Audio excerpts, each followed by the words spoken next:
اور ذی وقار وزرائے کرام اور تمام ساتھیوں کو دل کی گہرائیوں سے خوش آمدید کہتا ہوں، اور ایک مرتبہ پھر آپ سب کو گزشتہ عید مبارک۔ آج ہم سب پھر مل بیٹھے ہیں۔ یہ ماضی قریب میں جو ہماری نشستیں ہوئیں اور اس وقت کے جو معاملات ہیں اور چیلنجز ہیں اور صورتحال ہے، ان کے اوپر گفتگو ہوئی، اس کے نتیجے میں اقدامات اٹھائے گئے اور قومی اسمبلی اور جوائنٹ ہاؤس نے ان چیلنجز کو ڈیل کیا، اور عدالت عظمیٰ کے حوالے سے جو معاملات تھے اس حوالے سے آئینی اور قانونی اقدامات اٹھائے گئے۔ مگر ابھی بھی صورتحال بڑی چیلنجنگ ہے۔ مثال کے طور پر کل سپریم کورٹ کے 3 رکنی بینچ نے، جس کو پارلیمان نے قبول نہیں کیا، اور یہ ایک متفقہ ایک رائے تھی اور فیصلہ تھا کہ ہم 4-3 کا فیصلہ مانتے ہیں، 3-2 کا یا 5-2 کا نہیں۔ اور اس کے اوپر پھر پوری پختگی کے ساتھ اس کے اوپر ہم نے اپنا موقف قائم کیا، اور آج بھی ہم سب یہ سمجھتے ہیں اور اس کو مانتے ہیں کہ فیصلہ 4-3 کا ہے۔ مگر سپریم کورٹ اس حوالے سے اپنے 3 رکنی بینچ کے ساتھ معاملات کو آگے لے کے جانا چاہتی ہے۔ تو اس بارے میں آج ہم پھر دوبارہ اکٹھے ہوئے ہیں تاکہ اس کے اوپر ہم اپنے پہلے فیصلے کو دوبارہ اس کا اعادہ کریں، اس کو ریٹریٹ کریں۔ دوسری بات وہ یہ ہے کہ کل اسی بینچ نے فنڈز کے حوالے سے، جو الیکشن کے متعلقہ فنڈز کے حوالے سے جواب مانگا ہے۔ اس سے پہلے جو سپریم کورٹ نے جو فیصلے دیے تھے اس کو پارلیمان نے ڈیل کیا، اور آج بھی میں سمجھتا ہوں کہ پارلیمان نے جو فیصلے دیے ہیں، جو قراردادیں منظور کی ہیں، اب یہ معاملہ بھی پارلیمان ہی چاہے گی کہ ان کے سامنے لایا جائے اور وہ اس بارے میں دوبارہ اپنی رائے کو قوم کے سامنے لے کے آئیں۔ اور ہمارا بھی یہ اخلاقی سیاسی فرض بنتا ہے کہ ہم اس معاملے میں جو پارلیمان نے جو پہلے جو فیصلے دیے ہیں اس کا احترام کریں۔ تیسری بات اس حوالے سے جو کہ سپریم کورٹ کی جو انہوں نے اپنے فیصلے میں کہا، اس سے ہٹ کر میں نہیں سمجھتا کہ مجھے یا آپ کو یہ فیصلہ کرنا چاہیے کہ ہم سپریم کورٹ کو ضامن بنائیں، اس کو ہم آربیٹریشن کا حق دیں۔ یہ ان کا کام نہیں ہے، پنچایت ان کا کام نہیں ہے، ان کا کام قانون اور آئین کے مطابق فیصلے دینا ہے۔ لہٰذا اس بارے میں کہ ایک دن الیکشن ہونے چاہیے اور کب ہونے چاہیے، اس بارے میں اتحادی پارٹیز کے اندر تو مکمل ایکا ہے اور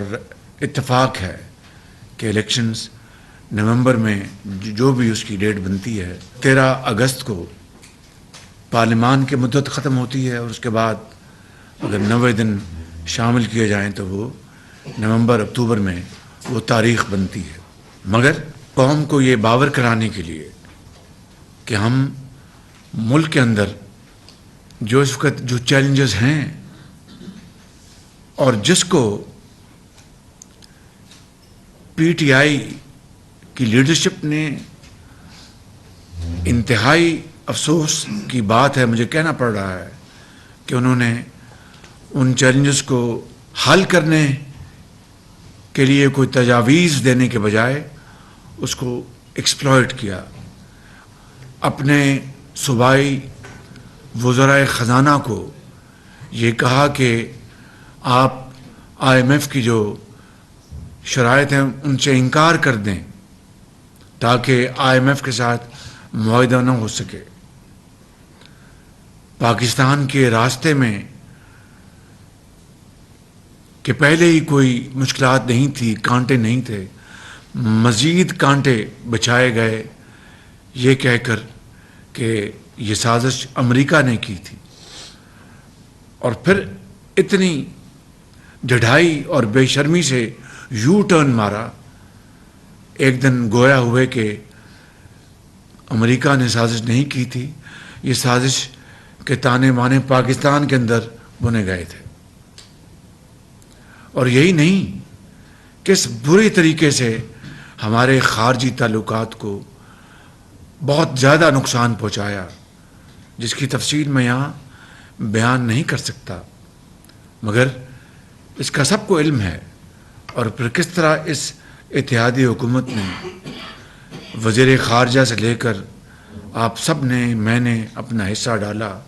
اور معاملات کو ٹھیک کرنے کے لیے اپنے پورا زور لگایا، اور الحمدللہ اس میں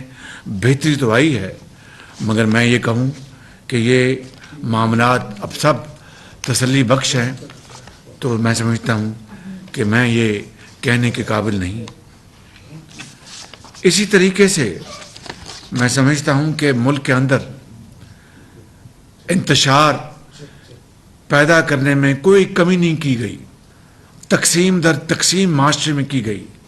زہر گھولا گیا، چاہے وہ پاکستان کے اندر کوئی بھی زندگی سے تعلق رکھنے والا طبقہ ہو، ان سب میں تقسیم پیدا کر دی گئی، استاد کو طالب علم سے، آجر کو اجیر سے، سیاستدان کو ورکر سے، یعنی ہر طرح کے حربے استعمال کر کے اس ملک کے اندر انتشار پیدا کرنے کے تمام مواقع پیدا کیے گئے، حتیٰ کہ جو افواج پاکستان ہیں ان کو بھی معاف نہیں کیا گیا، ان کی لیڈرشپ کو پاکستان سے باہر چند ایجنٹس نے، اور میں بالکل واضح بات کروں گا، وہ پی ٹی آئی کے ایجنٹس ہیں، وہ پاکستان کے دشمن ہیں، انہوں نے وہ گھناؤنا کردار ادا کیا کہ شاید دشمن بھی وہ کردار ادا نہ کر پاتا، اور اس طرح کے ٹویٹس اور اس طرح کے بیانات جاری کیے گئے، اور گرافک جو وہاں پر پریزنٹیشن سوشل میڈیا میں دی گئیں کہ یعنی انسان، میرے جیسا آدمی حیران پریشان ہو گیا کہ اپنی ذات کے لیے، ذاتی انا کے لیے، ذاتی اقتدار کے لیے پاکستان کے ہر مقصد کو بری طرح قربان کیا جا رہا ہے۔ تو یہ وہ سارے معاملات ہیں جو ہم سب کے سامنے ہیں۔ میں آج اپنی بات کو ختم کرتے ہوئے ختاماً یہ عرض کرنا چاہتا ہوں کہ 3-4 اب ہمارے سامنے معاملات ہیں جن کے اوپر پارلیمان اپنا فیصلہ دے چکی ہے، اور اب پھر دوبارہ چونکہ کل ہمیں بتایا گیا ہے کہ جناب آپ نے بتانا ہے، تو یہ معاملہ پھر پارلیمان نے اس کا فیصلہ کرنا ہے، یہ میں نے اور آپ نے فیصلہ نہیں کرنا۔ جو گفتگو کی بات ہے اس کے بارے میں ایک رائے ہے سب کی، اور ایک میں یہ کہوں کہ ایک اوور ویلمنگ رائے ہے کہ ہمیں گفتگو کا دروازہ بند نہیں کرنا چاہیے۔ تو اس کی فارمیٹ ہوگی، اس کی کیا شکل ہوگی، اس کا ہم فیصلہ بالکل بیٹھ کے کر سکتے ہیں۔ ایک رائے یہ بھی ہے کہ ہم اسپیکر نیشنل اسمبلی کے ذریعے ہم یہ بات ان تک پہنچائیں، اور وہ جو پارلیمانی جو کمیٹی ہے وہ اس معاملے کو ٹیک اپ کر سکتی ہے، اور پارلیمان میں اس معاملے میں گنجائش پیدا کر سکتی ہے پارلیمانی کمیٹی، تاکہ قوم یہ جان سکے کہ اس اتحادی حکومت کے زعماء نے اپنی آخری کوشش کر لی کہ ایک دن الیکشن کی تاریخ کے اوپر سب اکٹھے ہو جائیں، اور اس کے اوپر ہم نے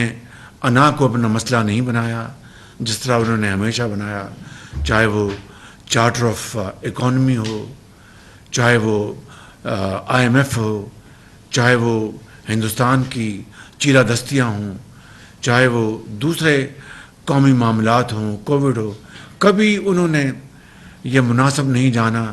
کہ قوم میں اتفاق اور اتحاد پیدا کرنے کے لیے وہ اپنی انا کو نیچے لے آئیں اور ذاتی پسند اور پسند کو ایک طرف کر دیں۔ میں ان الفاظ کے ساتھ آپ سب کا